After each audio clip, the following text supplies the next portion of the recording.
good evening, and welcome to the Poetry of Justice Show with Jackie Ray Phillips on YikesRadio.com and AccelerateRadio.net. Here on the Poetry of Justice Show, this is where social consciousness meets the arts. And what we do is we select topics that spark the interest and awareness of social diversity, ranging from arts, entertainment, and social justice at large, leaving our listeners thinking and saying, YikesRadio.com.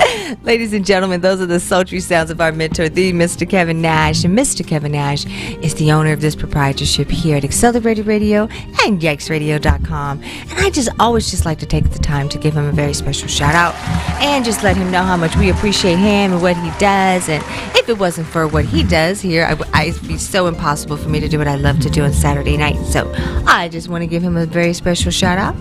And then, ladies and gentlemen, I'd like to give a very special shout out to more of our sponsorships, and that start with Lori G, the benefactor. How are you tonight, Lori G? I am excited. Yeah. Oh my goodness. You're super duper excited. I'm super duper excited. Well, I'm sure you'll be able to let us know what all that excitement is about in a little bit, ladies and gentlemen. So we're just going to go on ahead and give a very special shout out to what I call we call him around here, the legendary Lord Rocker. He's not with us tonight, but I think he's here in text and in spirit, ladies and gentlemen. So I want to give a very special shout out to him, as well as G Babies Catering LLC, ladies and gentlemen. You want to check out Chef Mac, and he's on most notably on Instagram. So G Babies LLC. So I want you guys to check him out from time to time. Then, ladies and gentlemen, from there I'd like to give a very special shout out to Rashid. We have Rashid in the house tonight. He helps us and makes sure that we stay on target when we need to do that. So anyway, I always love to give him a very special shout out, as well as WMPJ Steelworks Incorporated. You want to go ahead and give him a very special shout out. We call that the man of steel around these parts. And then, ladies and gentlemen, I know we've got a mouthful, but we're thankful for it. I'd like to go ahead and give a very special shout out to APS Muscle Cars, guys. You want to check them out. That is MEMO. Let's say, for instance, if you have any hot rods or motorcycles or stuff like that you want to rebuild or anything like that, you could give him a call and check out APSMuscleCars.com. You can find that, and the gentleman's name is Memo, MEMO. Give him a shout out, ladies and gentlemen. And so we are having a good time here in the Poetry of Justice Show. We've got the ladies of the chat back in the house, and Rashid is diligently working here. We're getting headphones together. It's just a lot going on. My phone is blowing up from my mayor, Khalid. I don't even know, Lord. Let's just see what's cracking. Let's see. Let's just see. Let's see. Hello. Hello. I can't hear anything. Can you hear it? I can't hear anything. Hello. They're shy. They called and they're shy. They called us, guys, but he's been blowing me up the whole freaking time. I'm trying to do this. Shocked that you answered. Jazz Frost in the house tonight. How you doing, gorgeous? Jazz, do me a favor, baby. I want you to just pull that mic closer to you a little bit with the YSL. Ooh, your nails looking good, girl. Pretty pink. I love it.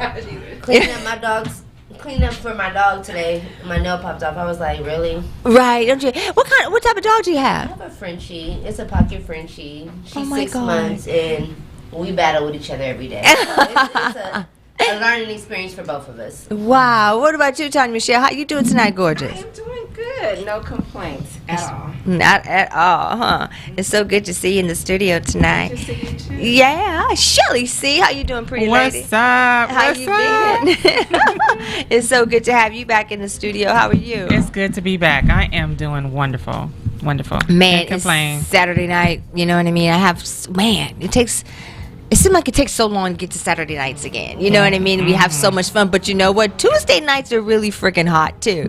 Jazz Frost, let everybody know what you do on Tuesday nights. I want the ladies to know. Okay, on Tuesday nights, I have my own podcast. It's called Tender Tuesday. It's every Tuesday at 7 o'clock. It's live on YouTube. So subscribe. It's a relationship podcast. I don't know a lot about relationships, but it's each one teach one. You know what I mean? Like, everybody sharing stories and everything like that. We have guests on there, and it's just a vibe. Check it out. For sure, check it out. It really is a nice show. And so I just wanted to make sure we get that plug in. And what about Lori G? How you doing tonight, sissy? I'm doing well. You're doing pretty good. We're getting your mic together. You know, it's just been a real moment tonight. Oh, I think it's back now. It's back. Am I getting the right? Yeah, I got you right. I got you good. You're looking good in there in the camera. So tell us what's going on with you tonight, pretty good. What you got going down? You know, the ladies of the chat are back, y'all.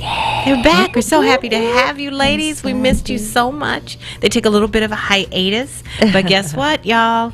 Starting September, every third Saturday, the ladies of the chat will be back with us with their mischief that they always bring. So yeah, check us out. And we're going to be having guests sitting in. So Yes, the and amazing Jazz today Frost. we are so happy I know. that we have Miss Frost with us. Thank you for always having me. I know. Thank you for always blessing Yes. us with your presence. We really do appreciate that. But we got a What's Going On show. Girl, it's so much going on. I'm gonna just shut up and What's let y'all going get on? started. Hot topics, Oh, all of Shirley, that. Shirley, you know how she love to keep us Too going on. much going on. What's going on with you, sis? It's Miss just Shirley crazy. C? It's just craziness. I can't even. That's all I can do to describe it. It's just crazy. What? It's too much. So we just gonna dive in, or what we gonna do? We gonna do like a little icebreaker, like a little tenderoni. You need to let Jazz know what's going on. Let me know. Okay, so we have an option, right? Okay. I had this idea kind of like when I was in college, we had this thing called Pass the Can. It was like a fundraising thing for Troy Camp, right? And so you would pass the can and people would put coins and stuff in the can. Well, I thought we could pass the margarita glass. Okay. But when the glass... margarita in there? I know, huh? Girl, I The wish glass it is was filled some with tequila. topics. Okay. Topics that we could pull out and just chat about. Okay. Right? Okay. So I think that's going to be fun. Pass the margarita cup. I'm with it. Pass the margarita cup. So we finally got through. I love a good game. Say hi, Shirley. What is that? No weird shit. So who came up with these topics? How are you? Say hey, Jazz. We got Morocco in the I house. think it's Morocco in the house. it's a collaboration of ideas that we all came up Okay. with, questions and things of that nature. So yeah. But I'm the keeper of all the secrets, so Oh. I She know. is the I know keeper. what each one says. She is the keeper. Right. But we don't have to start with the margarita cup. We can just get caught up, you know, and see what you guys been doing, what you've been up to. I say let's Pass start the with margarita cup. Right? All right. Well, I think maybe we start with Rashid. Oh, Rashid. Rashid, do you want to start with the cup? You don't sound so excited. I know. Okay, look, he gonna be bringing me up. So, but look, Rashid, it's gonna be a good time. Come on, guys. It's always gonna be a good time. Rashid's got the first drink, the first sip of the cup. Okay. What you got? He's so pretty. Uh-oh. Da, da, da, da. Should all people have the rights to own guns? All people. All people? Yes. Not all people. You All talking about crazy What you people think, too? Jazz? I don't All think so. people. I think like the 5150 It people says like all me people. probably may not. Have mental health issues like I say hell no. I say hell no. I second it. Hell Rashid said hell no. Hell to the wait a nizzo. minute. Don't all people own the right to guns now? So I don't Yeah, but understand. that's But legally. Oh. right. It's a Second Amendment right. Yes, Second Amendment. It's your right to bear arms. Yes, that is your Second Amendment right.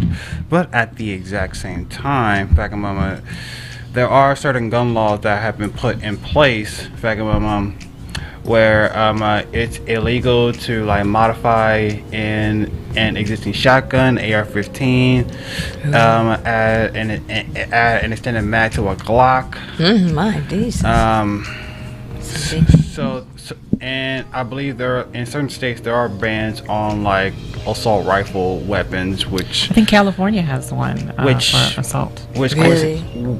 Newsom, which coincidentally is one of the number one weapons that have been used in shootings that have been involved around the United States, which have gone over, I believe, over 600 shootings just this year.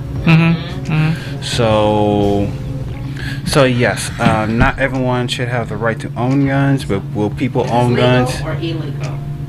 Is it? Just said, read it I don't even And think. is it any kind of gun or just? It just So says, the should all AR-15 is people serious. have the Right? rights to own And guns? they can just go get that shit. I mean, stuff at like Walmart and stuff. Like, Like for real. You gonna go Like buy some an really AR-15? stuff. Like some. Yeah, but is it door Ba- lock? Huh? Yeah, is it door lock? You gonna know, girl. Speaking of guns, If it's I know. illegal, don't they do background checks? And so they're. I think it depends on your. It depends on the state because in California you have to have a background check. If you go to Nevada, it is open carry. If you go to Texas, it is open carry. Yeah. Like Go to Arizona. It's open carry. So really, gun laws are literally state by state. There's no federal law about it. It's a literal state by state basis. Yeah. So my answer would be no. Your answer, no. The short answer is no. I don't know. Because if you ain't screening people, you're in trouble. If you're not Closer screening. to your mic. My answer would be no. My answer would be. Am I Did on? you see how quick You are she got on. hungry? She's like, my answer would be. That would be a no. A no. Shelley C. It would be no. It Yeah. would be no. I don't Jacqueline? think. Yeah. Jazz. No. No. Yeah, it's too much. No, I think it's too much. I think it's too much. Not all people. That's what got me. The All people. That's why I asked. Yeah. Asked Right. to be sure. Like all. Yeah, because that means like you could have had some trouble with a gun, and then you can still get another gun. 'Cause Right. You're a part of all people. And Right. some people And mental is not like strong enough to have a Mental gun. state. Like you could get mad and then like use your gun. Like, Right. You know what I mean? Right. Yeah, people are using illegal guns to kill people because they're mad. Did you see that in China? Yeah. Yeah, happened in China? they killed their former prime minister, like their Right. president. Right. They assassinated him with a homemade shotgun. And do you know there is less than like 10% gun violence? Yeah, they've in had China. one in like 10 years or something crazy. Yeah. longer than that. Yeah. Yeah. It's crazy. Maybe they felt like he had to go. Well, this one man did. One man Out did. here. Yeah, that was crazy. Beat it. Reasoning was very asinine if you think about it. What? Let's see, the reasoning that he had for shooting the former prime minister of the China Japan back in because he was prime minister, he just retired back in 2020. So the reasoning behind it is because there was something that happened like way back then, in which he wasn't happy about, and that it affected him, and then he was thinking that like He belonged to a group, or some certain group that he was against. that like he belonged to maybe the like Yakuza, because the Yakuza in that part of the country actually has a lot of influence, especially when it comes to government policy and just government power in general.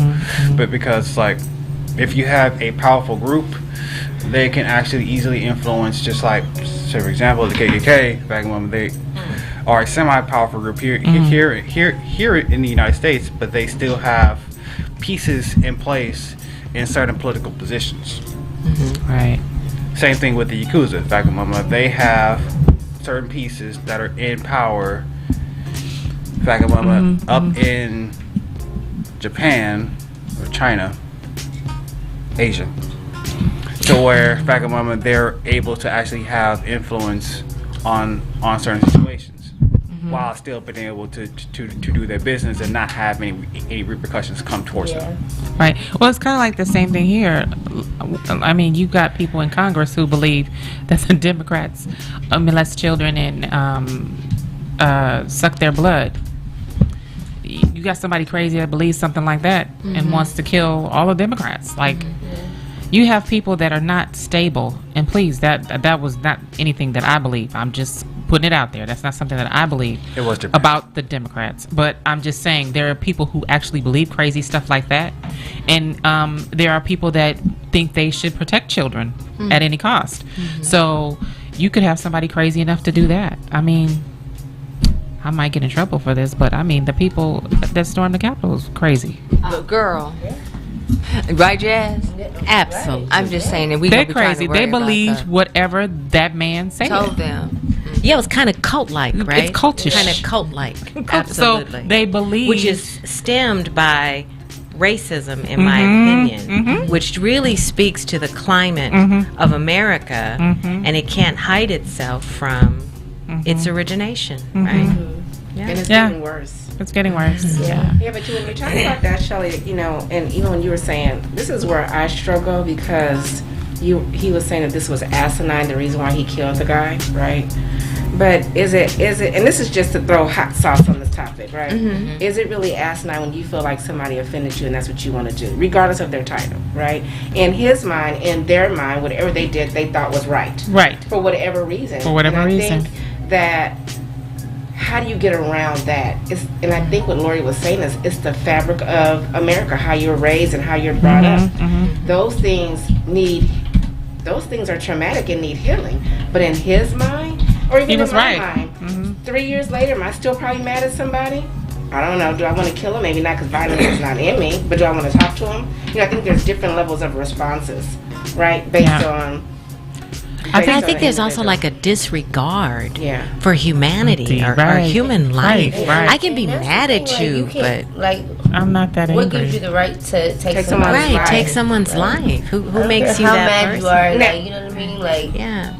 Yes. you don't have that right. Like, Right. You know, to take somebody's life and people take it in their own hands just because you're mad at somebody or don't agree with something, you still don't take nobody's life. You know what I mean? Right. But I told my husband the other day, if somebody comes into the house, I'm killing them. Yeah. Yeah, that's So Wow, my you're just goal taking is them to down, take, huh? My goal is to take your life. Well, I think that's legal in California. It it is. is. Well, If they someone have- they enters have Make to sure be they're home, inside. But they have to be inside. Yeah. You have to be drag 'em in, inside, Tanya. and I Gotta think you drag have to 'em in have the a crib. warning Joe was shot. like, you got to drag them in, don't drag the blood. Right. Joe was going through all that. You got the forensic evidence and shit. My thought is, why can't they just have? Why don't you have a rubber bullet for the first one, And then the real one for the second. the real one for the second one? Because when they coming in the door, you gonna slow them down with the rubber. But once they get in, bow, blow their ass away. Oh. I didn't mean to say it like that, but I'm just saying that first one. I'm just thinking. This is just a brainstorm. I'm not saying that this is what I would do. The first one, when the you warning climbing through shot. the window, the rubber one is the first one when you climbing through the window. Once you step foot in my house, the second one is going in you.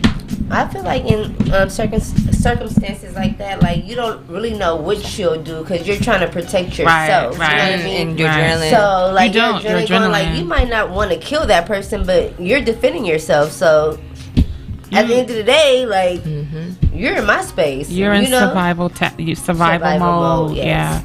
Survival tactics. Okay, That's so I ended up doing a little bit of more research into Shinzo Abe, who was the prime minister of Japan that was actually assassinated.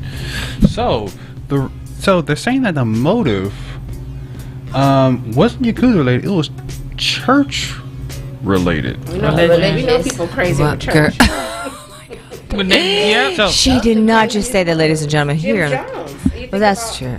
yeah. Jim Jones was on that But bull. some people take it to the degree to where they control other people. They do. right, so let's actually explain. So Tetsuya Yamagami, an unemployed 41-year-old, was identified as a man who approached Abe and opened fire during an otherwise low-key campaign appearance.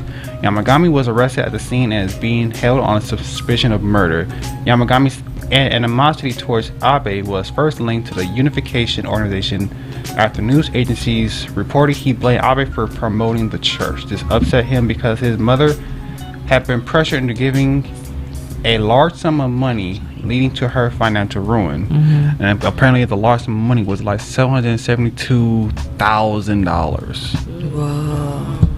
That's a lot of money. Machine. Well, I mean, the man that blew the doctor away just recently because he was in pain. He went into the Girl. doctor's office and blew a patient away, blew the doctor and I think the PA, the physician's assistant. Yeah, because the he black was in man. pain. Yeah, it was because he's in pain. Like, and that's another thing. Like, no, I don't think everybody should. I don't think anybody at 18 years old should. I don't think anybody. I mean, I really do think you need to be older and mature. I mean, there's just some things you just can't do. And I just Actually, think wait, you hold can't. on. Let me fix my total amount of money. It was $945,000, equivalent to 100 million yen. Wow. That's enough to That kill makes more somebody. sense. They do a little bit more. Okay. That's right. That is crazy. Wow, well that is. Let's see. What do y'all think about that first sip out of this here margarita cup? That was a pretty interesting intense sip. conversation. Yeah. That was the first sip. That was the first I like sip. the first sip. All right, now we're gonna pass the cup. Oh, Your everybody turn, takes a sip. Everybody takes a sip. Okay. Okay. Uh-oh. right, Mine's kind of here's your small. sip. Guys, let me turn it around. Okay. It's my turn, guys. Let's see what's going to happen. Oopsie. Tiny Michelle. And we got to ask it. Me and these freaking claws. Okay, here we go. How do you think a parent's love or lack thereof contributes to your successful relationship? How do you think your parents' love or lack thereof contributes to your successful relationship? A lot. Jazz, go in on it. A lot. That's very like personal for me because I come from a dad that loves me to death, a mom that loves me to death, and like even in relationships, it's just like I got a man that loves me like unconditional. He showed me love. He showed me how I'm supposed to be treated. So it's hard for me, like, I'm not saying like I've been through failed relationships and things like that, but at the end of the day, it's like I know how to be loved. You know, I don't fight for love from a man, and I feel like when you are missing that part, like some women do, you know, go after and search for that. You know what I mean? So I am very blessed to say that I came from a dad that loves me to death. Like so, I know love, and I know love, and I know when I'm not being loved. You know what I mean? So I feel for women that go through like not having their father around and things like that, but I feel like that is a big part of relationships. Like I agree. when you're not loved at home, you go out and search for it, and then that's or create your own family. That part, and you don't really know how to create it because you was never shown it. You know, so. But the caveat to that is that the man can never meet up to your father, right? So you have to be careful with all the love that you get. So my father and mother divorced at when I was like 2. It was a very acrimonious divorce. And when I got older, I realized he was such a great man. But at that time, I had to do a lot of work with getting to know him. So fathers in the house can be good or bad. Yep. My dad wasn't in the house, they could be abusive. They could be abusive to the wife, or they could show love. But I have friends who's in that situation with great fathers, and they can never meet a man to meet up to their fathers, how their father treated him. Do you struggle with that, or? I agree. I agree, because I can tell you that. I think sometimes I struggle with that in my single life, because my parents, even though just like you, they were apart when I was very, very young, but the love that I received from my father, my mother, and I have to say my grandparents and my great-grandparents made me very confident in the fact that if you don't have the love that I'm looking for, I'm okay walking away. There's some women who can say just a little bit of a man is better than no man at all. Well, I'm the type of person, if you're not able to provide me the love that I need, I'm willing to walk away. No matter what the other benefits are, no matter how good you are to me, no matter what you do, you could, whatever it is, if you're not giving me the love that I have asked for, or been raised with, I was made confident enough to walk away. Is that good or bad? I feel that it's good, because I see so many people settle or stay in something because the fear is on the other side. I don't have that fear, so I don't know if that's good or bad. But what about maybe children who are raised in a home that isn't good with expressing their love, right? So love for this home is that, well, you're not hungry and you have a roof over your head. I had dinner with a friend this past week, and she said something very profound to me. When her mother was dying, she tried to, her mother was in her last days. I don't think they knew she was going to die. But they were helping her. She had been in the hospital. And she tried to remember a time that her mother hugged her. And she couldn't remember. She could not remember a time that her mother hugged her. And then she asked her brother. And her brother couldn't remember a time that her mother hugged her. But that's how she grew up. She must wasn't getting hugs and like didn't know. Not saying she didn't love them. She probably just didn't know how to express that. Yeah, how to express that. But does that impact how you approach a relationship? Definitely. Because you didn't. Yeah, that's a lot. I think that how you grow up seeing love, how you grow up receiving love as a kid, especially from, I would say, from infancy to 6 years old. I mean, that pretty much molds who you are. Yeah. So definitely it has an effect on how you look for a person, your emotional dependency on a person. Are you emotionally dependent? Hey, can you be okay? Hey, Dante, how you doing? Good to see you. Yeah, I can say Joe was raised where his mother and father were not kissy touchy, and then here I am, my family damn near lick you. Yeah, we my hug family kiss. too. And so I think even if you cross those things in your childhood, you have to have a partner who's willing to do something different. Right. And if some people can change, some people cannot, and some people go through counseling. But because that was so, I don't know how not to greet somebody without hugging. My mother kisses everybody when she meets. That's just how we were raised, kissy touchy.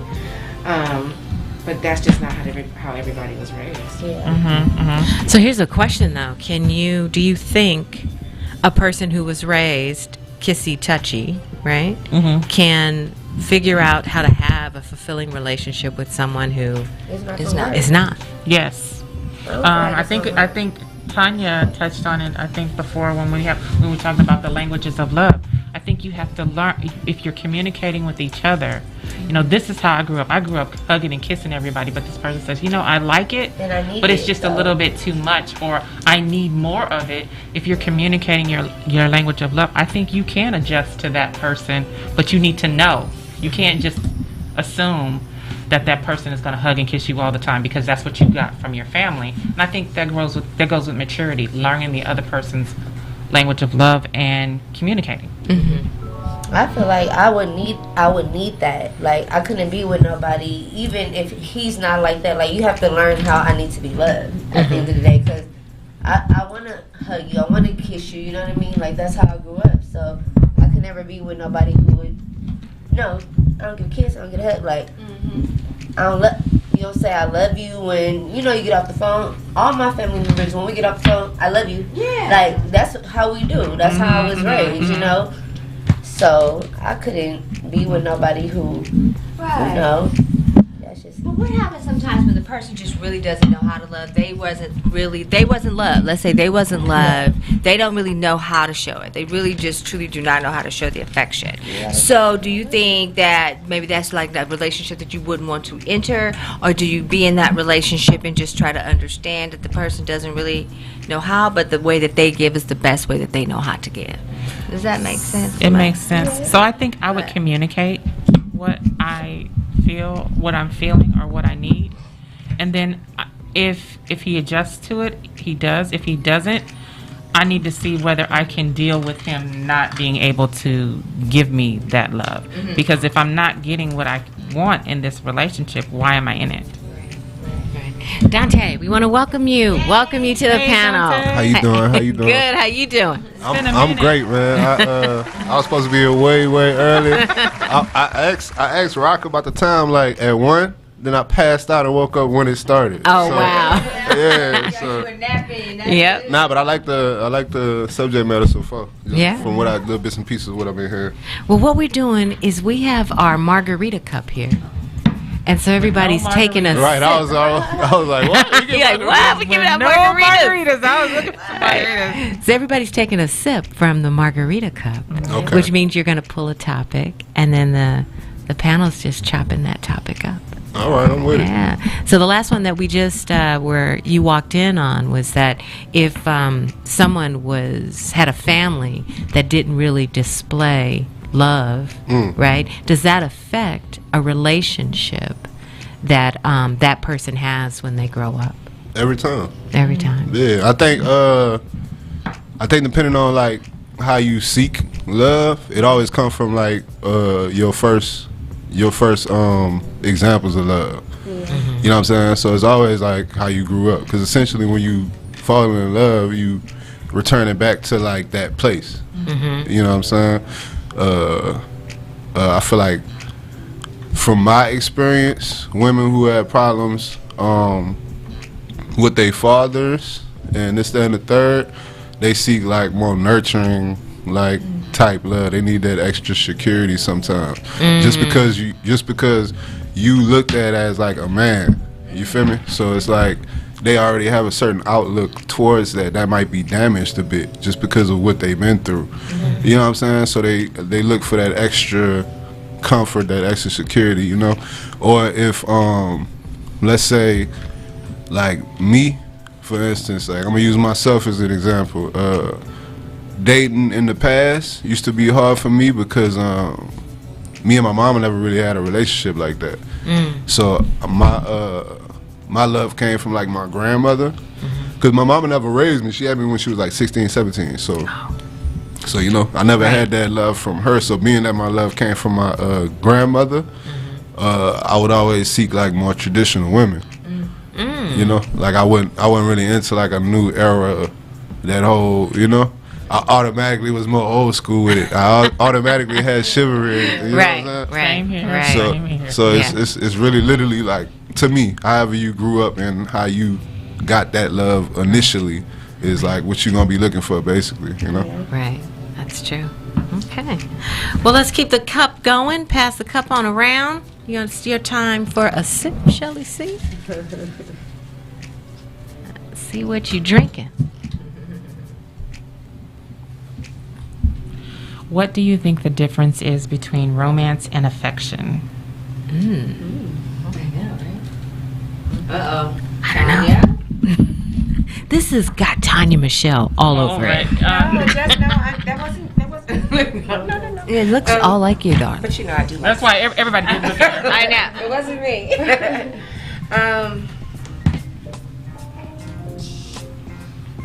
To me, affection is more like touching, intimacy. I would say that too. Huh? That's what I think. Touching and I look intimacy, at intimacy, Holding hands. physical. Quality time, physical thing. And to me, romance is like more of a initiative, dating, taking you out, spicy. Like romance is the roses on the bed, where that's romantic, whereas the affection comes once you get in, right? Or whatever that is. I just think it's one is more physical and one is more mental state of being for environment. And I think it could be anything as simple as a brush on the forehead to Want that forehead kiss, Shelly? girl. It could be. You gotta watch out for the forehead. It could be even just a hand. You know, I had somebody like move my hair on my forehead, and I was like, damn. Or it could. That's a physical thing, and then affection is more so something that he would show.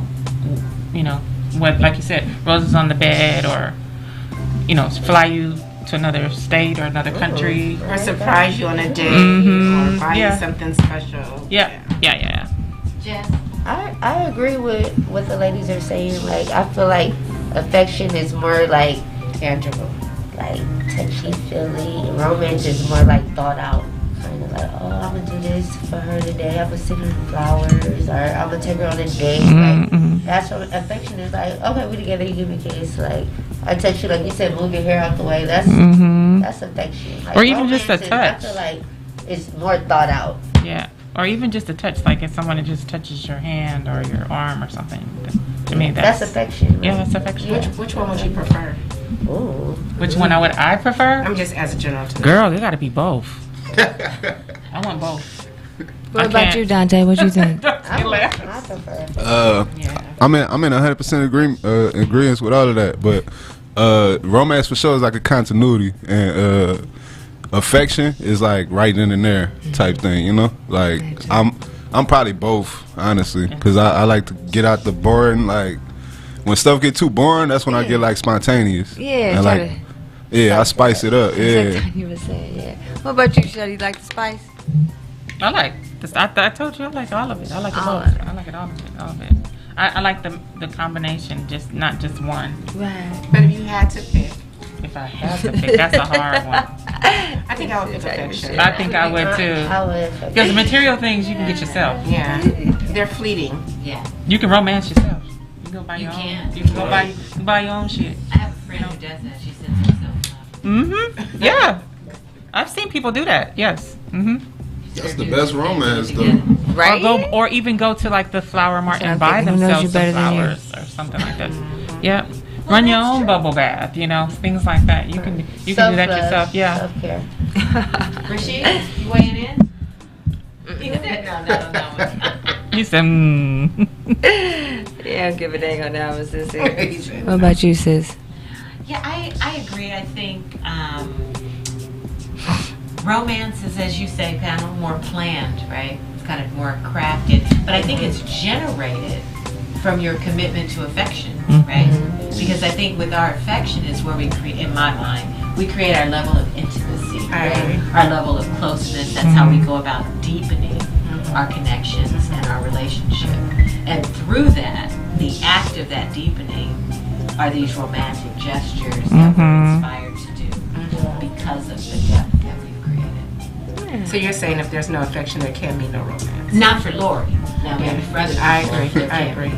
I would have to I don't agree think there too. would be any romance with Without any affection. degree of sincerity. Yeah. Chucky on our Facebook panel, he says that you have to love yourself in order to be able to love someone else. Right. That's very That's true. facts. It That's starts true. at home, right? Yeah. It's true. Itself. Yeah. I think that kind of trains people how to love you when they see how you treat yourself and how you pamper yourself and do Talk things. about that a minute. for your own What self. does it mean to love yourself? What does To that want the mean? best for yourself. Accept To not yourself. settle for less for yourself. To always strive for the best for you. To take care of you. That's what I think. And it's going to always change, though. That was my question, Jackie. So, just for the panel here, and I don't know the age range, but at what age did you finally put the pen in the wall and say, I love myself? Oh, wait. It's still a 52. daily struggle. Okay. Because, and that was the question, and so that's the question that I was going to ask you. I think it takes a culmination of experience to determine what loving yourself looks like. Right? I don't think we just, 18, I love myself. That's No. It's a daily struggle. It's a daily struggle. struggle. It's a mindset. That's what it is. I think it depends on the person a lot too, though, because loving yourself just looks like bettering yourself. Like you feel me? Like I started, like it's certain stuff. Well, what I would feel, I feel like the media like make that weird for men. You know what I'm saying? Cause like if I go get a manicure with a shiny buff or something like that, certain people will look at you crazy. But it's like, you feel me? Yeah, it's like I want to take care of But myself. that Yeah, goes it back come- to loving it yourself. When you do that, I be trying to get right. I secure with take yourself. any That's referrals. love for Hammer yourself. nails. You know what I mean? I appreciate that. But So Hammer and Nails is an all men's place where women cater to you. Yeah. what? That sounds. Dante said, Where's that she done put me on right quick. But yeah, definitely. That's how it feel to me. You know. What's it called? Hammer and Nails. Hammer nails. But loving yourself is an art, and for me, Sure. it's continuous. Loving yourself is an art. The way you say it, Lori, is just so Artish. yeah, artist. Jackie. And I think each day you grow to love yourself in a different way. But I think also too, guys, isn't it a commitment? Yeah, definitely. You asked like Oh. what age did Did the does light someone turn click on? on Not or the turn 20s. on? You know, I think it's just ongoing. Yeah. I think it's ongoing. and I think it's forever changing. Yeah. too, Yeah, I right? think There's it's. a baseline. Starting baseline. I feel like 30. You know? Like 30 and up. So for 20s, for me, you think about what people say. You kind of try to You're worried find about yourself. Mhm. And then like when you hit your 30s, like you kind of come in like, this is who I am. Like, Yeah. you know, you accept yourself for yourself. Well, for me. That's Yeah. I think I was For 40. me, I was a lot older than 30. Yeah, I think I was 40. I said For me, starting it was- at 30. For me, it was like 50. Yeah. Because then I could say no. I could say no to stuff.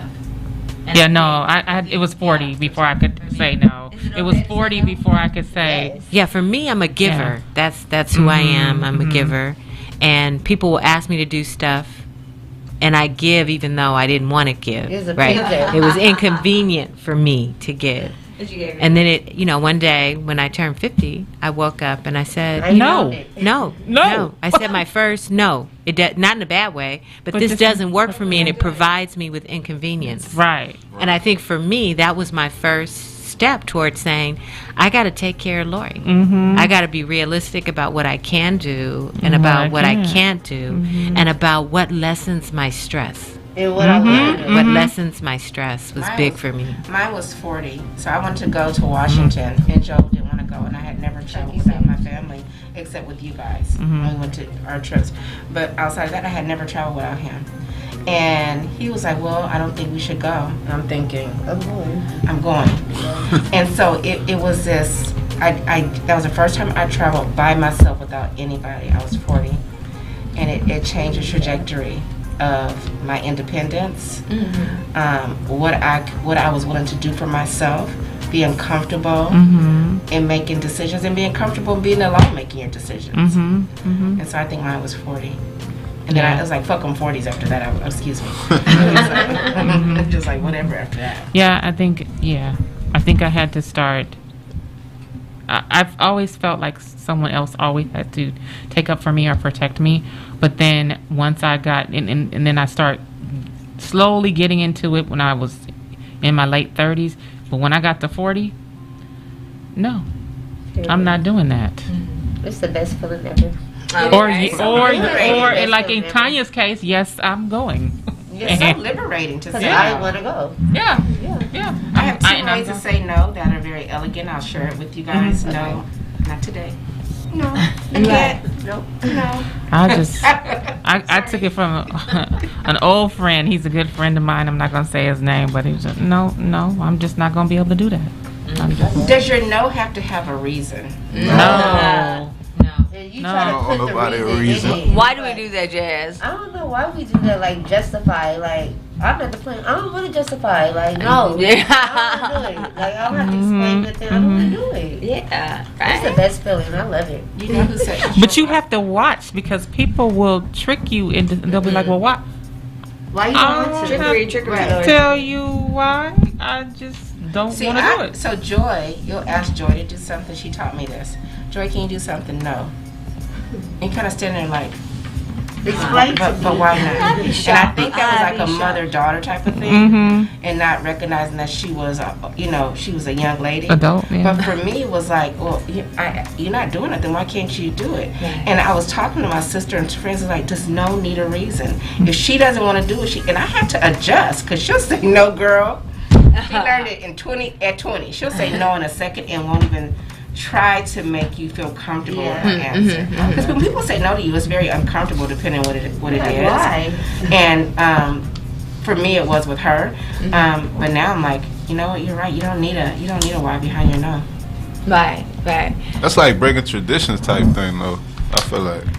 What you mean? Elaborate on that, Dante. Like I come from, like I said, I was raised by the old school, so like I was more humble and like more like reluctant to say my no's. And then it got to that point to where, like, you know, when you realize no really don't need a reason, I just be like, nah, I can't do it. Like, you know, homies and stuff like that. Then it's like you can't be mad at me because I'm not giving you this runaround. I'm not giving you like, maybe, I'm gonna think about it, or when the time comes. Nah, it's just like, nah, I can't do it. You know, I can't do it. You know. Yeah, I think that it does not have to have a reason, right? But I think in your situation with the mother-daughter thing, I think as mothers, we kind of feel it needs to have a reason because we're used to telling them what to do, right? And what they, yeah, exactly. And I have learned, I've always created reasons, like felt like I owed people that. But with texting, that's the great thing for me. Now I can just text, no, I'm so sorry, I can't. And I'll put a reason, and then I'll go back and I take it out so that I'm training myself not to have to give a reason as to why, other than it just doesn't work for me. All right, well, let's keep drinking our margaritas here. Dante, I think it's time for you to take a sip. Okay. We'll try to get one. A good one. You can try. I mean, this is the Oh, first one. shit. Reed is like, what's happening? This is the first one I got. Should all people have rights to own guns? Right, they giving us the hold up. Alright, so mine say juveniles should be tried and treated as adults. I don't know about that one, guys. Yeah, me personally, nah, cause I went to jail as a juvenile for what was it for assault and simple robbery. Mind you, the simple robbery was at a high school, right? Now, what I did do wrong, I shouldn't have been smoking at the time. You know, I was like 16. I shouldn't have been smoking, and I was smoking in the boys' gym, and somebody pulled up in there that I knew, and then 2 other people that I knew pulled up right after him, and they basically like went through his pockets and robbed him. But then whenever I got arrested for it, the name on the paper said me first. So just because I was in the area, you know, so I would say nah, because juveniles normally you in the wrong place at the wrong time, like 9 times out of 10, or you just following a trend. Especially nowadays, they following trends. Like, what if it's illegal to wear like the little face mask, like the little ski mask that they be wearing though, and you look a certain type of way? Now you bringing the wrong attention to. It's just, I don't think they should be tried as adults. It's situational though. Like, depending on what you did. Like, if you shoot a school up, then yeah, you should be tried as an adult. But you know, I don't know. What about you, Tanya? What you think? I don't think that they should be, unless maybe there's some provision around if they've done it multiple times. Like, if you've done it the same crime from 12 to 16, and at what point does the stringency of your repercussions change? Yeah, facts. Right. But I don't think so, because of their mental they're just not grown. They're just not old enough to handle a lot of stuff that I think I've heard that happened in jail. And so, but I do think at some point, if there's a repeat offense on multiple levels, and you've done counseling, you had, because they send you to counseling, they do all this stuff, and you're no changing, then at some point what you're doing is becoming a choice and not just circumstantial. Fact. Right. It's a I know. net in here. Yeah. Fighting the net. Yeah. Yeah. I agree. That one's hard. Yeah. Right? Yeah. But I don't know. I just think our system puts too much emphasis, maybe for juveniles, on punishment than it does really reform and restoration. Exactly. Right? And so maybe juveniles need more opportunity and more empathy toward restoration and reform than it is just, okay, I'm going to lock you away forever. Facts. Yeah. Because I agree, like, sociological factors, I guess that factors into all crimes, right? But I think for kids, sometimes they don't have, they have to live out the circumstances in which they were given, right? They don't have the ability to change those factors necessarily. I agree, Lori. Yeah. Exactly. Especially if you're more likely to be in the middle of some stuff. Like, if you're in a more impoverished neighborhood, 9 times out of 10, you got kids trying to find a way out. So what if you just following along with people? You know what I'm saying? And then I love what you said about about mentally what it does, because soft spot I got is like the exonerated 5. Yes. Like, Yes. I seen like one of them. I believe it was Corey. He was the youngest or the oldest one, but they gave him prison time. Yeah. And you could see what is done to that man. Like He he's couldn't handle it. Yeah, he's broken. Like, even now, you know what I'm saying? So that gave me a soft spot for that. That's why I don't.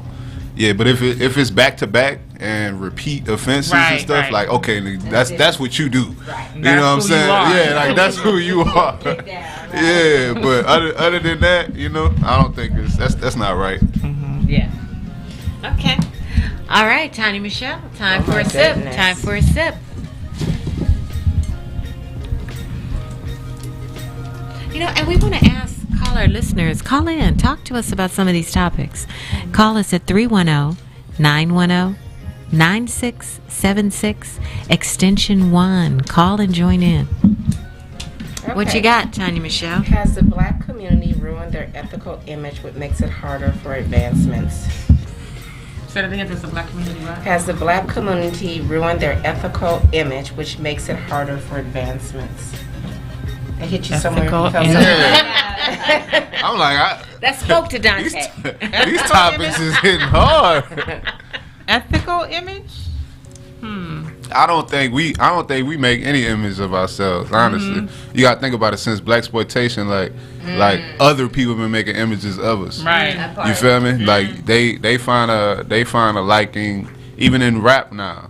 you know, like they find a liking to the lifestyle, and it's like that's what they want us to think. They want us to think like our ethical shift has happened when it's like really y'all creating this, you know, y'all finding these, like I'll use rap for example, y'all finding these hood-stricken people, you know what I'm saying? He might be a big dog. I'll even use Young Thug and them as a thing. Like, even if Young Thug and them was into criminality prior to rap music, it's like you making it off of rap music. So how we gonna use his music to, you know what I'm saying, to bring him to jail on on state RICO charges at that? You know what I'm saying? Mainly off of music. So y'all signing people who are more street savvy or talking about street stuff just to bring them down on like a street level. It don't make sense. It's like a spotlight type thing. So I don't think we make that, you know? I kind of liken it back to back in the day, our day, in the heyday of 80s and crack era. You know what I'm saying? It's like you're saying, Dante, it's put here to destroy you while they watch you destroy yourself. Does that make sense? And you then I televise mean? the destruction. Right. It's just what you think, Sissy. So, I agree. I agree. So this was actually my question. So I have an answer. So I think the answer is yes. Okay, and this may be controversial because even though we've been through a lot as a race, we walk out the house with pajamas on. We walk out the house with house shoes on. We walk out the house with bonnets on our head. You know, I think there's a lot that we can do to change the ethical image of how people see us. So I can tell you, like if somebody comes to the hospital, one is loud, wearing pajamas, or you know, they're seen differently than the one who maybe looks like Shelly, right? And so, but that group is the group that they lean into to define our community, but that's not the majority of it. But So isn't that institutional racism? Right. But But because I wear my bonnet, that shouldn't define my ethical imaging. Right, just like the Crown Act. Crown Act. You know, just because I don't straighten my hair or because I don't, or I wear braids or I wear locks or twists, how does that make me any less smart than the person that wears Because a the bonnet? white agree with majority, I think the white majority and the colonizer, right, has set up a profile of what's good and what's bad, Facts. yeah, right? but I don't think bonnets are meant to be worn outside the house Why? They don't come with instructions that say do not wear Yeah, I'm outside outside. because they're normally for rollers. I mean, I'm just like, you know. I know she. But I'm being devil's But I'm advocate. saying, right? But some people really feel like, why? You can't tell me not to wear my bonnet. Like, you know, she feels like I can wear my bonnet. I want to wear my friggin' bonnet. I want to wear a scarf on the plane. I want to wear my scarf on the plane. Plane. You definitely Yeah. can. Yes, Yeah. absolutely. Yeah. but Miko, Just saying. but Miko, because now I gotta take up for her. Miko ain't walking around with a bonnet, house shoes, flip flops, acting all crazy. Well, see, I think it's the acting all crazy Is part the that part. we need to hone in on. I think that's right? what makes us because look Miko's bad. got more degrees than we want to talk about. Right. Right, but she wear her bonnet on the plane. Right. I wear my scarf on the phone. No, I'm just saying. You know, just I don't know. No. Yeah. Why, Jackie, would you not want her I to would do not, that? because my daddy would not. We couldn't even, like I'm telling you, we couldn't even go out to the car. Let's say, for instance, you got But your rollers in your why hair. was he like that? He just felt like you needed to be ladylike, and a lady does not go outside. Men don't need to know what you look like that. Anybody, people in the community, you know, you're a lady.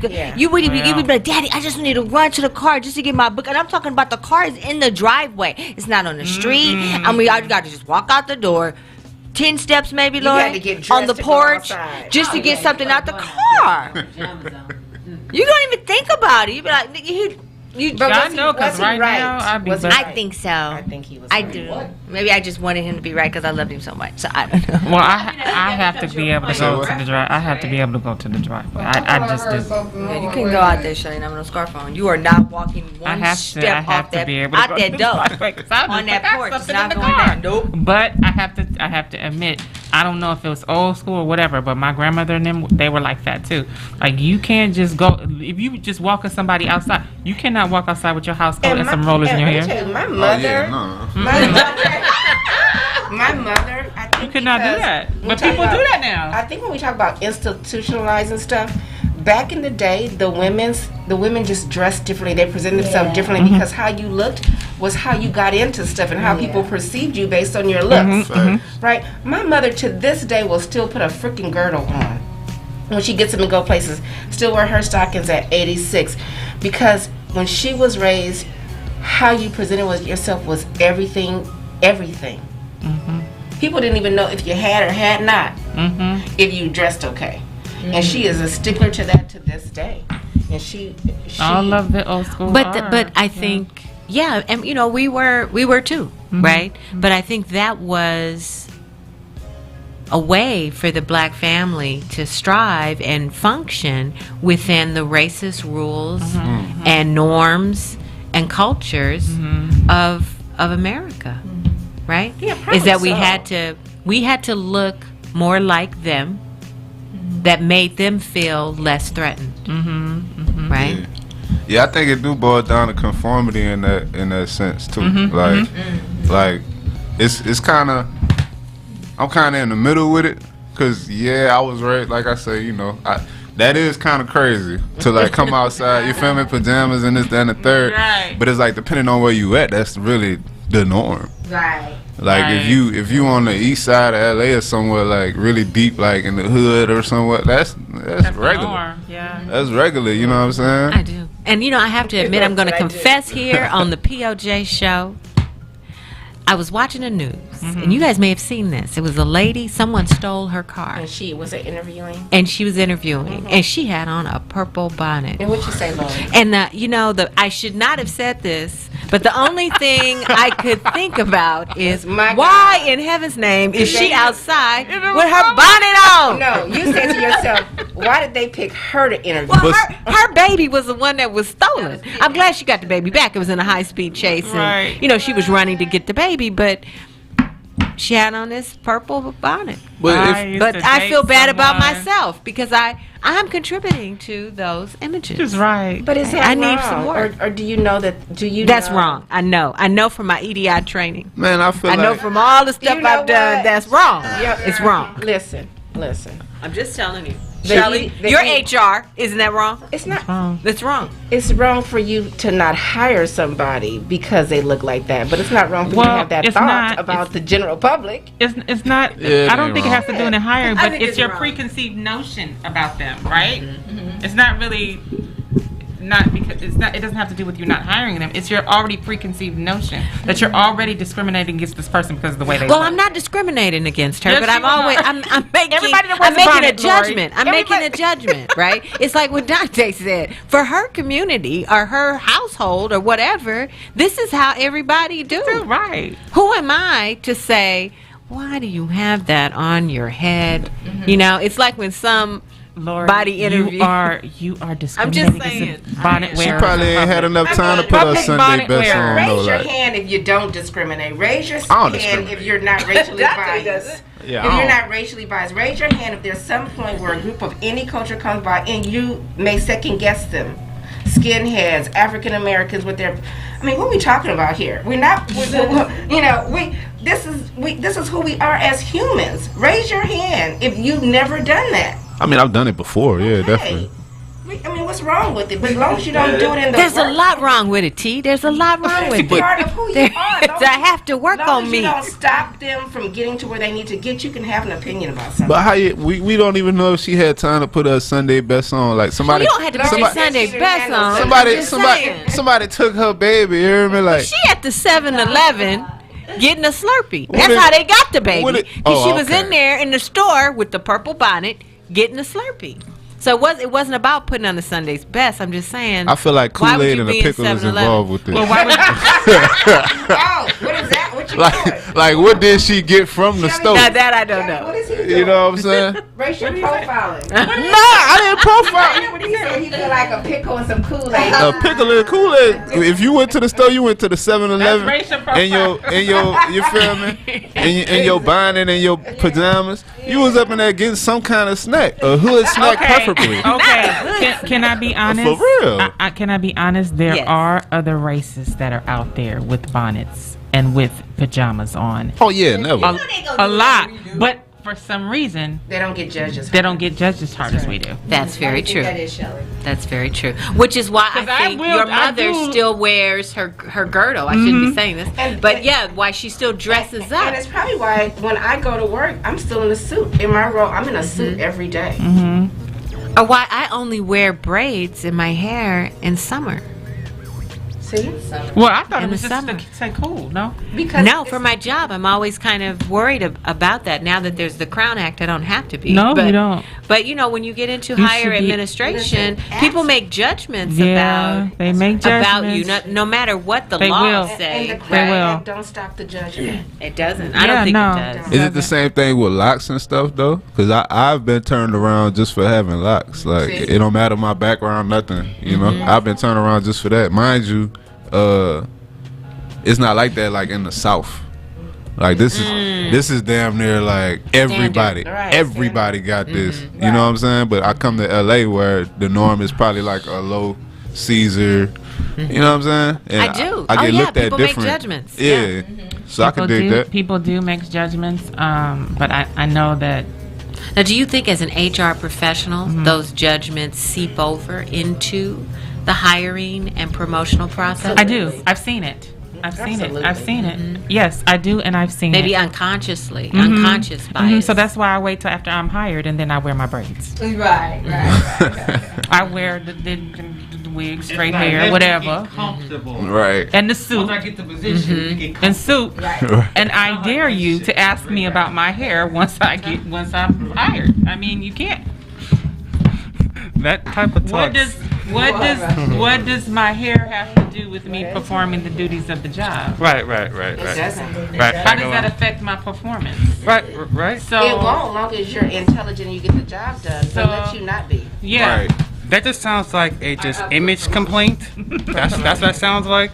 But also the way that you put it, that sounds like in a relationship, like when you put up a front, but then it's like as soon as you get in the relationship, There's no front. I just will do whatever I want to do No. with my hair. It's like you didn't present yourself of who you were going to be at your interview. But who does when That's called strategy. right Isn't that fair? right Strategy. right. No, he's talking about hair wise.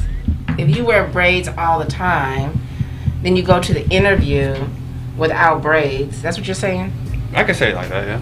And then as soon as you get hired, you have braids all the time. I mean, it's nothing wrong with it, but he's saying how come that person didn't represent themselves like that? Because I wanted to. I think you should be able to show your true authentic But will self. you get the job? But I need you to not be distracted by my braids, but by my performance and my duties. So if I have to wear my hair straight for you to pay attention to my resume and my qualifications, then I'll do that. But after I do that, if you ask me about my braids, I'm going to say, what does that have to do with my performance? Yeah.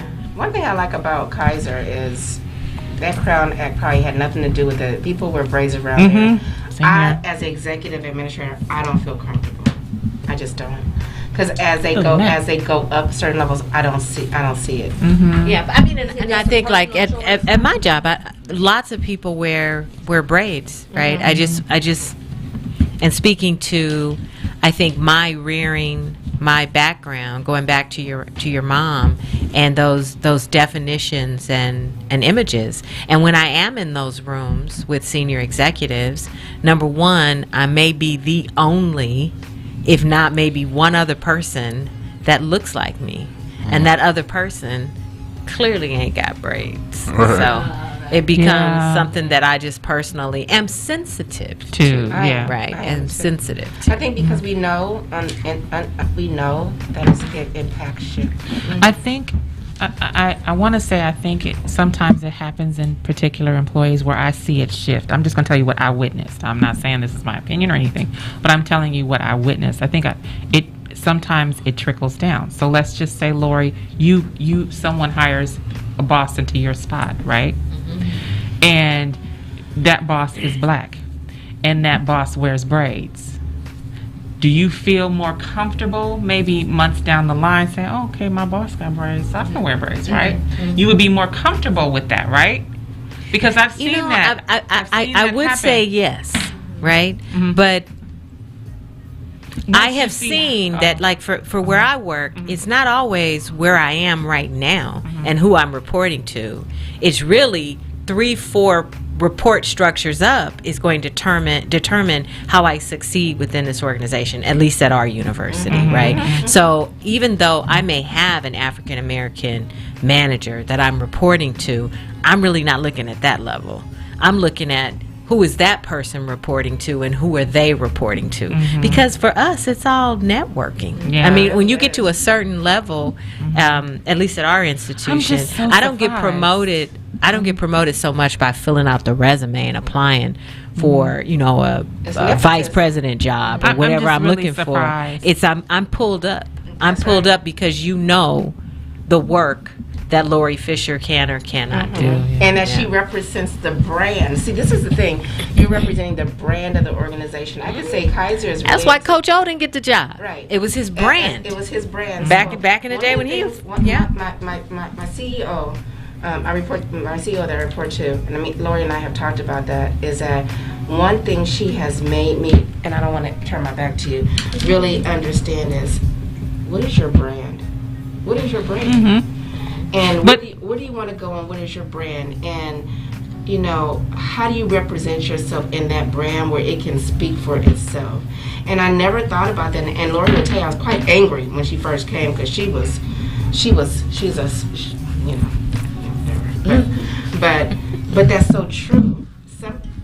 In leadership and executive leadership, and as you get higher up, you have to establish a brand for yourself, because that brand, whether it's competency, the way you dress, the way you talk, the way you present yourself, your commitment daily, the way you turn around stuff, is your brand that travels. Yeah, and I agree. I'm just saying the reason why is because I've seen, well, maybe because they are black organizations, or like in my organization, we never had anybody at an executive level.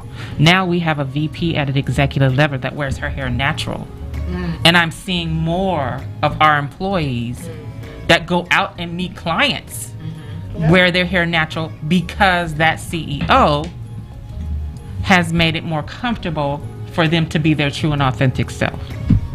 I know I came in on like the back end of this conversation, but I feel like it's how you carry yourself with certain things. You know what I mean? Like, it's your presence. Like, you know, you can have braids, and then another person can have braids, and y'all can carry yourselves totally different. Where the braids don't look like, you know. Her braid may be missing one. Exactly. Or about 9 weeks old. Her braid might be missing one, but you know, it's how you talk, how you carry yourself. I feel like it's a whole characteristic thing. You know what I mean? Like, I feel like somebody could walk in with braids, and you have this perception of them, how they act, how they carry themselves, and then you could walk in class, and then they won't even, like, your braids are nice. Like, you know what I mean? Yeah, I got those little braids right before I went on vacation, and I was like cringing because I had to go to work with them. So I pulled it back, put it in a bun, and so my boss came in and he was like, "Oh, your hair looks nice." But at Kaiser, they're very accepting of that. It's just me that I gotta Right.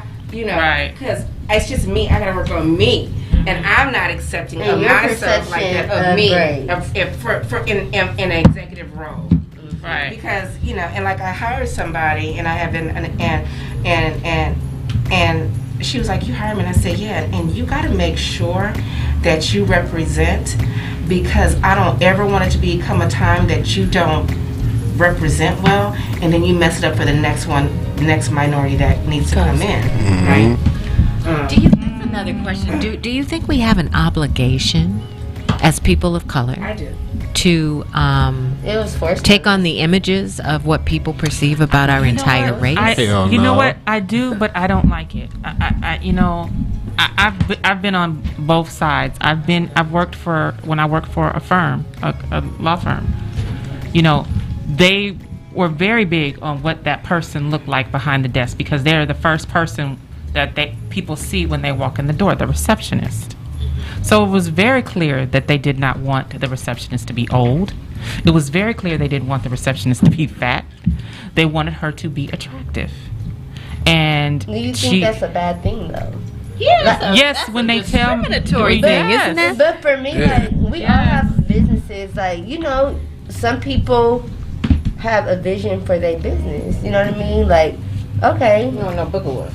It depends on the company. I think in the entertainment industry, I dig what can y'all saying. understand that in the entertainment industry. But it I depends feel on the like company any too. industry. Like if I go But- to McDonald's and somebody like I want I didn't- somebody to be presentable, nice, neat when they cooking my food. All Okay, that. but Let Jazz, me there's take a difference between nice and neat, right? And definitions of beauty and attraction, And right? size, You're and right. color of eyes, and color of hair. That's what I'm saying. You're right. They made it clear, but not outright saying it, that person had to have blonde hair, blue eyes, and be thin. You're like, am I tripping? Does everybody around here have blonde hair? Yeah.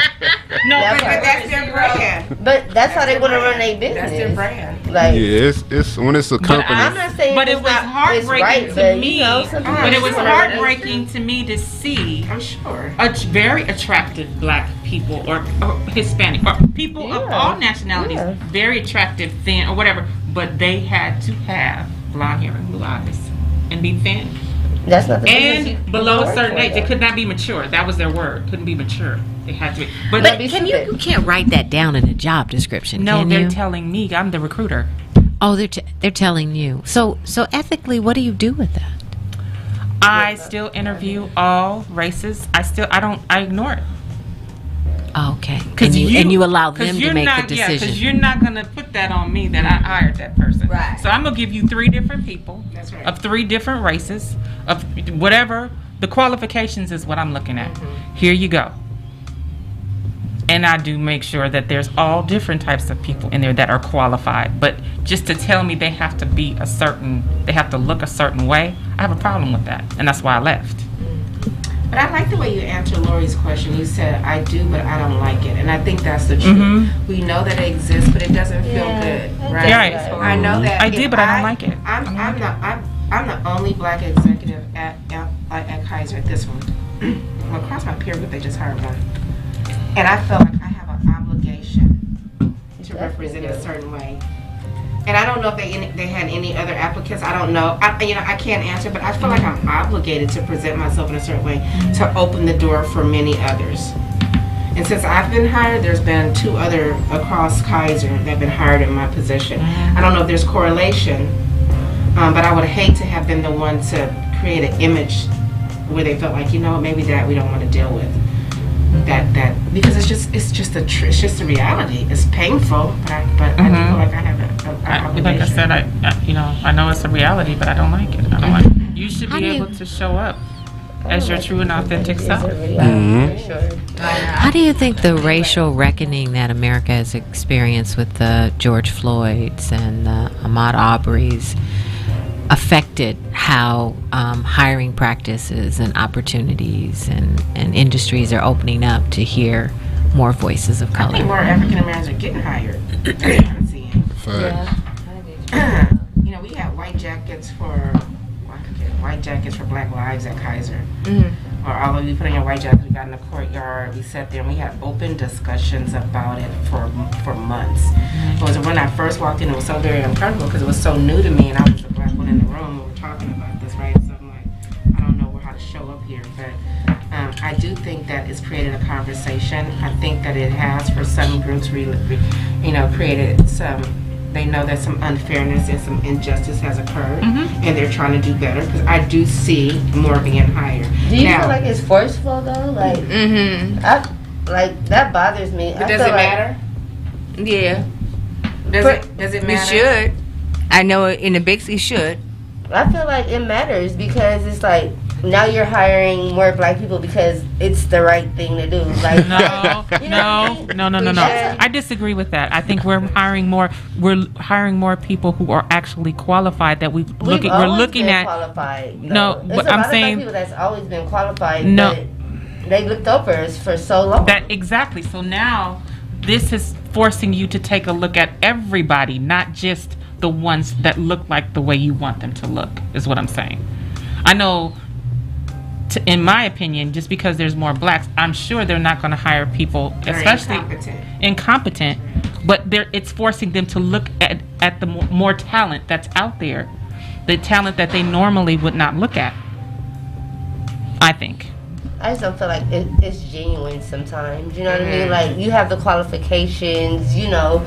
I feel like black people, we've struggled and always had qualifications and always been smarter than people that got the job before us. You know what I mean? So now, like, with all the discrimination things that's going on, like, yeah, it's forcing people to look, but it's not genuine to me. You know what I mean? Like, in their eyes, they still will want another person. But how many other races have hired people because they're racist and it wasn't genuine? It's because it's nepotism and I want somebody white or Asian on my team. Yeah. So if I'm doing that and somebody else is doing that for someone black, so what? Reparation has got to occur. Definitely. So what? I'm just saying, I don't feel like it's just genuine. You know what I mean? Yeah. So that sometimes bothers me. You know what I mean? Like, oh, I need 4 or 5 black people in the company now, so it won't look the type of way. You know what I mean? Even with your qualifications. I think it's a regional experience, honestly.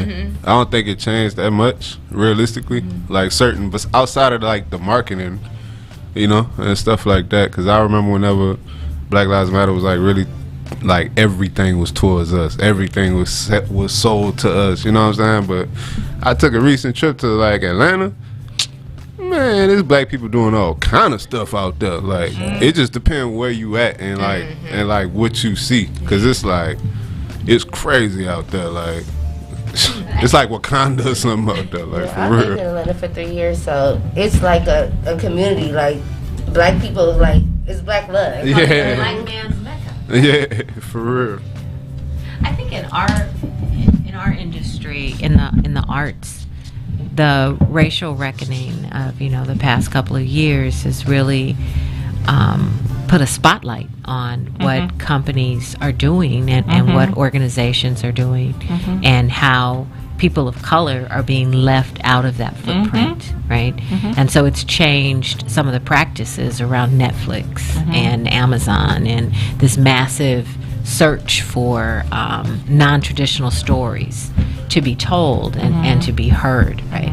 And I just don't feel that would have necessarily happened. Or like film companies, so many of your people have to be people of color, your cinematographers, your behind the scenes individuals in order for you to be considered for an award and blah blah blah blah blah. I think sometimes we have to be intentional in our abilities to create opportunities because unfortunately the purse holders, the people who have the money, because money makes the world go round, right? Those individuals oftentimes live in a place of bias, of racial bias, right? And we can't rely on their level of generosity to create that integration. And just in my opinion, I don't think so. I would agree with that. I would agree too. Great discussion. Look at that. Woohoo! As the margarita cup continues to go by, Jess, I think you With get no to take margaritas. a sip. Look at all this. You guys been sipping on some great stuff here. Look at that. Great stuff. It says, is the new name, image, likeness policy helpful or harmful to college athletes? Is the what? It's the name, image, likeness initiative. So that college athletes, prior to, I don't know, whenever the name, image, likeness went into effect, college athletes could not earn any compensation from using their likeness, like selling tickets or their images or all of their things, right? But recently, has it been a year yet, Tanya? I think it's going on a year, right? That they now can. Oh. And so they're using that as almost pre-recruiting tools as to where they can go and where they want to sign and play football or basketball or volleyball, because now they can earn money off of that. And then off of their own image. And it's going to behoove them to go to a larger school who can publicize and build their brand. And so then it's going to be some unfairness across the talent pool, right? It's interesting. Wow. Tanya, you don't have a thought? You have an athletic many son thoughts. playing professional ball. I have many thoughts. What if NIL was available when Jordan was in college? So even though NIL wasn't available, I do think that student athletes in some form get money, right? Depending on And if they do, it's under the table. And then it's like if you get caught, you get penalized. So, right. But that doesn't mean they don't get it. And so, I think that if some organization is making money off of an individual, the individual should get a percentage. And I think about Chris Webber and the Fab Five and all of them and all those sales that went on for them back in the day. And they didn't even have any food to eat. And I never forget when this guy, and I think I talked about this before, from Oregon, got that school. He got on, they played basketball, he got on national TV, they won the championship. He said, I'm so glad that I could do this for my team, but there's many times that I go to bed and I don't even have food, right? And so I do think that anybody should be compensated for their skill. Now, I do too, Tanya. How they're determining that sliding scale, which may be the problem, right? And I don't know if it's blue chip versus not. Like when Jordan first came out, he was like #1 guard in the nation. I don't know what that would have been compared to somebody who wasn't even ranked. But if they're on the team and you're creating jerseys and stuff, and they're creating money off of you, I think that those kids should get it, because one bad injury, it changes the trajectory of their life. First, I'm wondering if they're gonna get right with people that didn't get to win off of that. Like the last thing I remember something like that was Marshawn Lynch. Like, he was always bringing his own brand and everything, and he would get penalized every single time. Or even recently with I forgot his name, Jay Moran or something like that. Yeah. He would get penalized just for dancing, and you know what I'm saying? Like, it's making the game kind of weird now. It's like certain stuff that you could. It's almost like because they letting us be justified in one thing, now you want to basically magnify other stuff that don't have anything to do with, because now you get some money, all right, well, we're going to penalize y'all for everything. It don't make sense to me. But I honestly feel like all the big dogs in media, entertainment, whatever the case may be, need to make their own like leagues, and it's just getting to that point, because it's I don't know, I don't like hearing stuff like that. I really don't. I ain't gonna lie. The fact that it took this long, so how much money Jordan missing? How much money LeBron missing? How much money, it's crazy. Yeah, okay, it is, and I know it's huge in recruiting, because those schools that have a longer reach, right, and a bigger base are going to be able to recruit the better talent, right? Exactly. And those schools that have a smaller base or smaller donors or smaller alumni, not as notable, then those schools may not. Because I can't think of the young guy who just signed on when our new coach signed on. The quarterback? Yeah, the quarterback. Who just came He's from African American. Yeah. Yeah. I think in NIL he's got over $2 million. $2 million that he's going to make just from that. So interesting in athletics. Track it for a long time to see if there's going to be any negative sequelae, right? You just don't know what it means. Yeah. Like, at some point, if you don't perform, I'm sure there's a clause in there for something, and I just don't know what it is. Matter of fact, I'm going to ask about it, but all these bonuses and endorsements are really based on who you are today. But let that change. What does that mean for them? So if he's doing this to quarterback, he gets $2 million, he's endorsed by Nike or whoever, he has somebody else that's really following him, and then he gets injured, then he no longer is the guy. Right? Facts. Correct. But that's not when you get like LeBron and all those other ones who is really behind the professional league.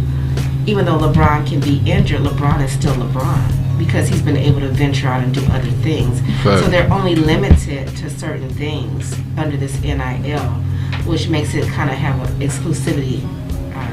And I just don't know. I just don't know what it means. It's not been there long enough to see if it's really good. It's good, of course. Somebody can make some money for their skill set, but hopefully it won't have any negative consequences because there's always a non-guarantee clause in everything. Right. Absolutely.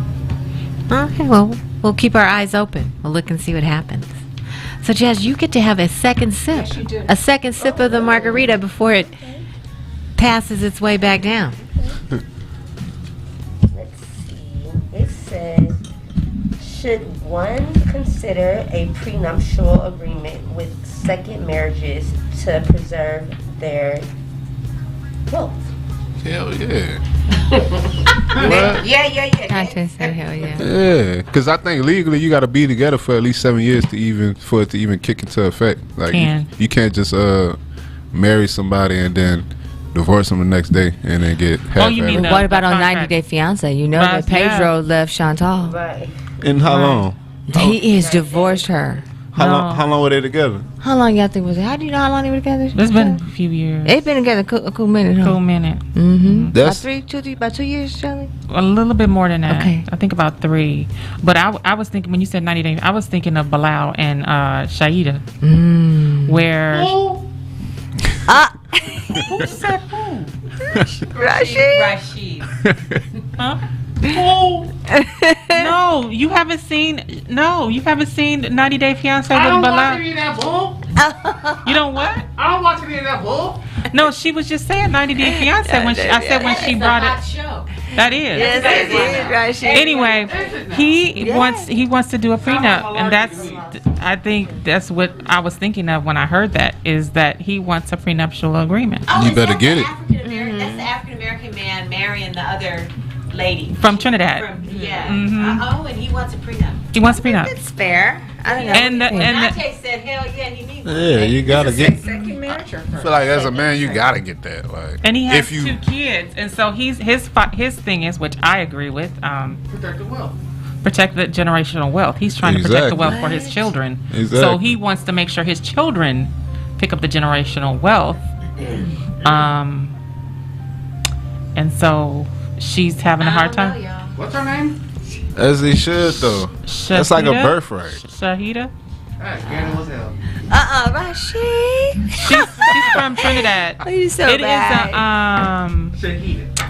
Shahida. Shida. I'm sorry, Shida. Okay, there you go. I'm Shida. like, Shahida. That sounds like Shahida. That's like a ghetto ass. Hey, anybody can be named that, man.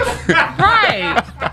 Shout out to So bad, huh, Jazz? That's so wrong. We know what you're thinking when you see a bonnet. Rashid, you profile. When you see a bonnet, we know what you're thinking. Yeah. Okay, yeah. Oh man. But Ladies, what do you guys think, ladies? Very you clear already where know. our You men are already coming know. from. There's you a already yes. know. Yeah, You already man. know where Ladies, I'm are you coming signing from. that prenup or are you not? You already know where I'm coming from. I don't know, Jazz. What you think? Can you get like some extra clause but you still get something?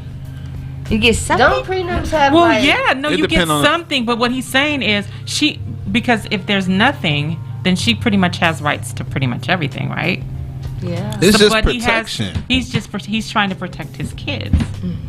And his ex-wife came over. You brought me over here from my other country. He probably could still break He her didn't off. say nothing. He didn't say nothing. What is he saying exactly? He's saying he wants to make sure there's things for his children, like his retirement. What about your wife? Stuff in the prenup. What is there for me? She gets the house. Does prenup mean that anything from today, before today, you don't have any? Right. Right. So that means if I married you for another 10 years and you make $20 million, I have access to that. Exactly. Right, but here's the question, right? If you were, because he's a physician, No, isn't he a physician, a doctor? no, he's a real estate broker. Oh, really? I had that mixed up. So let's say you had an occupation and you continue to earn money after with that occupation. Does that money that you earned, how do we pull that apart? Right? Because if you're a doctor, right, and you're, I don't know, maybe your net worth is $2 million as this physician, but you have your private practice, and then you married a girl, and you still have that private practice. Is that whole practice off limits, or do I start earning? Like, how do I start earning the ability to get half of that? It should. Does that I make think sense? it should be after that. Certain states have different laws. I think that what I earned prior to, or what I have prior to, I should be able to keep. Then after that, whatever we make together, whatever we buy together, whatever we do together, then yes, I could see splitting that. So the or private like, for practice is example, off if the I table. met a man that had children, and I have my own stuff, so I can understand him wanting certain things to go to his children. That, I mean, come on, we're 50 something. So there's a lot of stuff he's earned prior to even marrying me. He's even got children that he may want to increase that, have that generational wealth go to. So I think it's something that we should discuss, yes. But I'm not saying everything. But if I build something with you after I marry you, or if I buy a house with you after I marry you, I should be able to have at least half of that house, I think. I agree. Now, I understand whatever you had before me. I'm not trying to take that. And if you want to leave some of that to your grown children, your adult children, I'm all for that. I understand that, because that's how I feel. What I have, I want to go to my children. I had all this before I met you. When you say buy with somebody, like, did y'all go half on the house? Yeah, that's what I mean. Well, I mean, if you go half on something, I won't say necessarily 100%. It could be she makes more money than him, or he makes more money than her. But we bought this house together, is what I'm saying. So by law, It's in the union. yeah. So we're not going to make exactly the same thing. But let's just say I've met men who make 3 times more or 2 times more than I do. So therefore, you are going to contribute more. But after we marry, and even if I do buy a house with you, and some of that money my money is going into it, why can't I have rights to that? I feel like it need to be separated though. In that sense, like, Some people do. Some people do just go 50-50 after they get divorced, and some people don't. Some people buy the other person out. Some people say, hey, you and the kids have it. Or you don't get nothing. Yeah, you're right. Or you don't get nothing. Or some people say, hey, you and the kids can have it. I can start my new life. Yeah. That's happened to me. I think the prenup got to be there though for the protection. For both first and second, do you think there's a difference between a first marriage and a Second marriage, yeah. Yeah. There's a difference. There's a difference, because in the first So marriage, second marriage, we're feeling there should definitely be a pre. It should, because why did you have a second marriage in the first place? right? Because the first one didn't work. Exactly. So you need all the protection that you can get. You need. I don't have a good track record. Yeah, you need prayers and worship service at that point. For real. I mean, like, for example, my ex-husband remarried, but everything that my ex-husband had and some of the things that he built with me, it was agreed upon when we divorced that should go to our children. Yeah. Whoever comes behind that or whoever came during that don't get nothing. Exactly. That's real though. That's But they what I'm bought saying. another house. They have another house.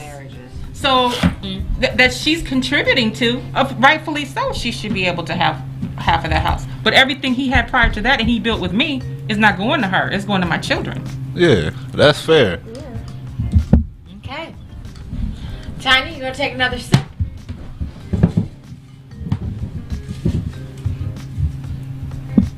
Sip. Sip. We are sipping our way through this margarita. Saturday night, got it going on, guys. Let's make it I happen. gotta be wanting a margarita for real. Right? Kids and teens in poor neighborhoods should be given free education. Saturday, who should get free? Kids and teens in poor neighborhoods should be given free education. I think everybody should get free education. And what's considered poor neighborhood? Yeah, What makes it poor? I think everybody should. I don't know. What do you think makes it poor? Socioeconomically. If we talking like really, really poor, like neighborhood, I'm thinking like overseas somewhere. And Like a third world country. yeah, and I think they for sure need free education.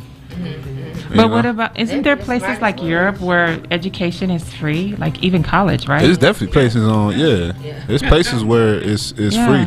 So And, I think everybody should. yeah, nobody. Just like everybody complains. can go from kindergarten to 12th grade for free, I think they should be able to continue on to college for free. That's what I think. Who don't think it should be free? That's the real It should be free. Congress.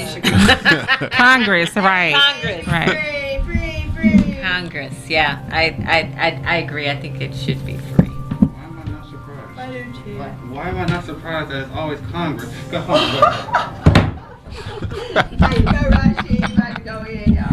Okay. The main thing that is with Congress is the fact that we have a bunch of old people that have been in there since like World War I, World War II, Vietnam War, the Reagan era. Oh, wow. That is so true, though. They've been there for a long freaking time. I know Mitch McConnell like 100, ain't he? Shut up, Kelly. Basically. Well, Nancy Pelosi's got to be 115. Right? She's even older. Yeah, the check turkey neck. Yeah. Hold on. We're going to look that age up right now. Nancy Pelosi? Both. All right. That do make sense though, cause shit, school was like $10, $50 or some shit like that. Like way back then, I would feel Nancy like. Pelosi, she's You know what I'm 82. saying? She's how old? 82? Yeah, she's 82. Mitch McConnell, he's 80. So they right there in the same neighborhood, ballpark at the same time. Born doing the same thing, saying kumbaya and everything. They're probably holding hands. I'm telling you, 100. You guys don't So believe it. any neighborhood that's not their neighborhood is a poor neighborhood, basically. Basically. So yeah, they should have it for free. So my point is that back mama, you're exploiting the actual education system, because as it is right now, a lot of people go to college to basically go into debt, to actually pay loans. That's from experience from friends that are still trying to pay off student loans because they don't have the money to actually pay for college. And it was if they don't have the grants and like everything, all that from the FAFSA back in moment, they're not really gonna have that, that actual good educational experience. And it's like, Can we think of that as an investment within yourself? you can think of it as an investment for yourself, but if you're not able to pay back that investment, where's that going? But you can pay It definitely depends on the hustle of the person. Well, it depends on the seriousness of the investment. Right. But Well, yeah, of course, with any investment. Right, But I look at it like, Itself should be your primary investment. but I look at it like in that credit bureau sense. You feel me? When the payments start coming. Right. I think what happens is that we make decisions not to pay those. Exactly. So it's Right. like if you really own that shit and you that serious about yourself, like you as the investment, you gonna make sure you pay that back. You know what I'm saying? Or at least try to get them points. Because once them points is gone, now you got that game that they can't take that information away from you. That part. You get what I'm saying? That part. Like I'm the type of I go over there and be in debt and just really, really lock down on all the information they're giving and mess around and teach other people that for even cheaper and pay my stuff off. You get what I'm saying? Like it's certain people that even do that with all these little webinars and you know what I'm saying? Like you can look up stuff about credit and this that. You could take yourself off of these bureaus, but they don't give students financial literacy unless you was going there for a financial course. Well, they do now. They do? They do now. That's a I wish they did it with me. Yeah, that's a part of you being able to receive your student loan, is that you have to go through student loan counseling Since every when? term. Yeah. Oh shit! The past 10 years. 10 years? Yeah. They didn't tell me nothing about Yeah, that. and you have to do exit loan counseling as well. So you got to go search it. You got to seek it. No, before they fund you, before the money is funded from the government to your university or college or trade program, you have to go through and take student loan counseling unless your institution waives it for you. Is that more for academic? Because I went to film school for audio engineering. Did you take out a Sally Mae? I did, loan? and then none of that happened. Yeah. Right. I can't speak to why that didn't, unless your institution waived it. That's what I'm thinking. Right. But that's a part of your ability to have your loan fund, is that you have to go through the student loan counseling. And what does that do? Well, that tells you how much you're borrowing, what your interest rate is, what it means to pay it back. The point is so that you understand how loans work, so you don't default. Right. Right. That makes sense. Okay.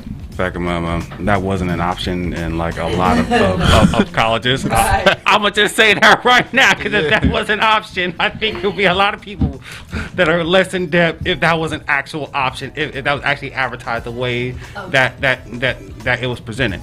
But also, there's a fact that's like when it comes to job hunting, back in and it's like you go to college, you get back in this like specific major. And it's like you want to get a job that's like in that major, and it's like they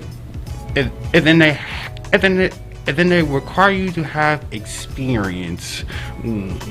Where it's like if the college isn't actually helping you back get the job experience, in order for you to later then be able to actually get the job, it's like it's counterproductive back in my opinion, where it comes like back you ask me to have job experience, but at the same time you want me to have the education, but it's like back but because the institute that I was at didn't actually put me in a position to where I can actually get the job experience while also getting the education at the exact same time, back you're already starting in a hole as it is, just trying to get out the gate. You've already got a block back just like sitting on your leg, just basically dragging you along, just like back I got all this education, but how am I going to be able to apply it? I think it's networking too, though. Like, cause I didn't even jump into, like, me personally, the audio engineering thing. I was already like working with a label. Like, I had a job in audio engineering already, but I just wanted to, like get more professional with it, and just, just for me type thing. Some of it's a validation. Right? Exactly. If you're working in an industry, I think like, in our industry, in arts and entertainment, you don't have to necessarily have a degree to be an actor.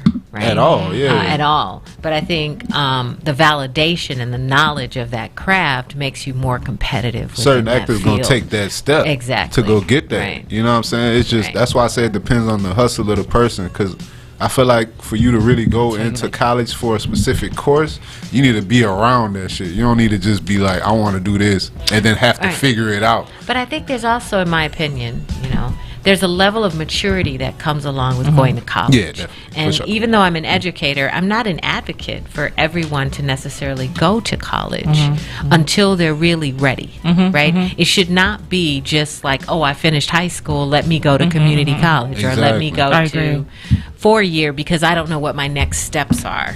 I have seen students do unbelievable damage to their credit, right, to their debt ratio, because they're there playing. They're not ready. They're not finishing those courses, but they still have to pay for them because they withdrew from that semester, or they got on academic probation, or what those actual things are, right? I think that for people of color, and I'm a first-generation college kid, went to a predominantly white institution, I don't think there's a lot of education that is centered around what that journey is like, right, and what that expectation should be, and what internships are, right? I think it's absurd for a young person to go to school and not understand what an internship is, right? Or not understand that there's an opportunity for you to go to a career center and get career counseling and career testing, and that there's so many things that are accessible and available to you. But I think oftentimes we're just not aware. And I don't know what I'm seeing. You're seeing this in HR, but on the hiring manager side, people have a set amount. People on the hiring manager side, Shelly, I don't know you see this, but people coming out of college have a set amount of their value. Right? Yes, they do. And that value does not always equate to entry level. And so I think when all of us started, we knew there was an entry that you had to start at. But the new millennials, and I don't want to just, they're like, I need 100. So I was hiring a data analyst the other day, trying to hire, and she was like, I need 95,000. And I'm looking to say, well, where is the experience? And we'll turn it down. And so, and we'll turn it down and not work, and then thus cause your student loans to default because you don't have a job that you feel like that's worth what you want. And so it's this mismanaged expectation of salary starting off. Now, as you get your experience and you can negotiate, but coming out, sometimes what I'm seeing is that they want a lot of money with no experience. Yes, you are absolutely correct. And the a sliding lot of scale, my clients are having problems with that. it don't even start. I mean, you're like at the 110% of the median, which you're asking for, and we like to start you like at the 80%, right? And so we've turned down a lot of people who we thought could be good fits because they're like, no, I need to make $95,000 a year. Like That's this new. At 60, I don't know what it's. A lot of clients have that same issue with you, and have a hard time hiring people because of. Is it? I don't know. Is it the millennials that just think that way, or do you think? I don't know, but somehow value, and you don't want to challenge somebody's value for themselves, but it's not proportionate to what the salary ranges are in the jobs that they want. Well, one thing we know for certain is COVID has definitely made a change, a definite impact that would be everlasting in terms of how we think, how we work, how we eat, how we manage our lives.